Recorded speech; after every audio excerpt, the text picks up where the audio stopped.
We have another of our profiles of Republicans who may run for president and appear at the first debate of the season, May 5th in Greenville, South Carolina.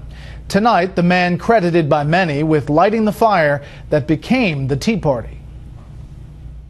The winner of this year's CPAC straw poll is Texas Congressman Ron Paul. For the last 2 years at the conservative CPAC convention in Washington, D.C., the winner of the straw poll this year, Congressman Ron Paul. Texas Congressman Ron Paul has been the hands-down winner of the annual straw poll. Dr. Paul, an obstetrician and gynecologist by trade, served 8 years in the House in the late 70s and early 80s. Paul ran for president as the nominee for the Libertarian Party in 1988 and was elected again to the House as a Republican in 1996. Paul has often been referred to as Dr. No because he votes against most legislation involving federal spending, government expansion, or any reduction of privacy rights.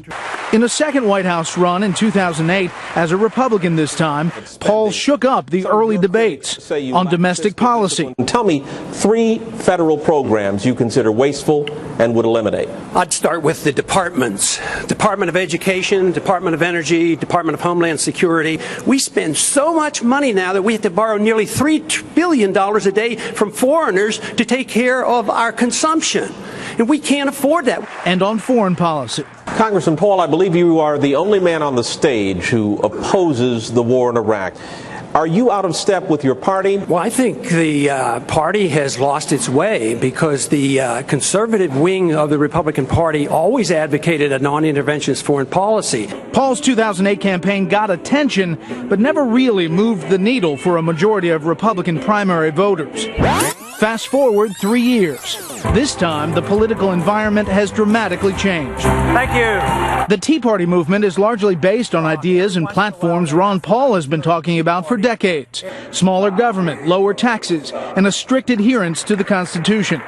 As the political dynamics have changed in his favor, Congressman Paul appears ready to jump into the presidential race again. There's a lot more people thinking like I've been thinking for a long time, and they're getting more serious about it, so I think it's very appropriate because I think we're at crisis mode right now, worse than it's ever been in these 30 years.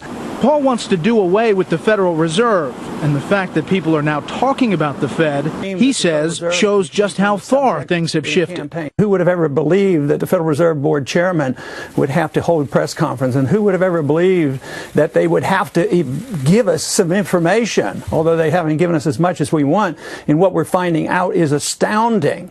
On the issue of energy, with gas prices rising, where do you think the solution lies in the energy policy question? It's to get the government out of the way. You know, the government has interfered in nuclear power at times. They interfere with drilling. There's so much involved. But overall, prices go up because they print too much money. So there's an inflationary impact, just as it was in the 70s. We're having another inflationary impact. The dollar goes down, oil prices go up. But the market handles these things. So the government just needs to get out of the way. Would you sum up your policy overall across the board that the government needs to get out of the way? Oh, certainly. When they start interfering with economic decisions and personal decisions or decisions around the world. But the government has a very serious responsibility to making the rules work. The government's doing things they shouldn't be doing and avoiding the things that they were told to do. And that is maintain a free society, defend liberty, protect our privacy. Despite the political shift, analysts like Larry Sabato call Paul the longest of long shots. He may be too well known and seen as a perennial candidate for president. After all, he's in his 70s. Ron Paul may very well run.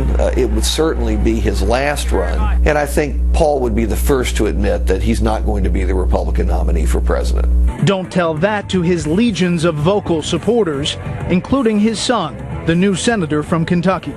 For teaching me to respect the Constitution, for teaching me individual responsibility as well as what individual freedom is about. I want to thank my parents, Carol and Ron Paul. Senator Paul recently told the Des Moines Register the days of his dad being brushed off or ignored are over.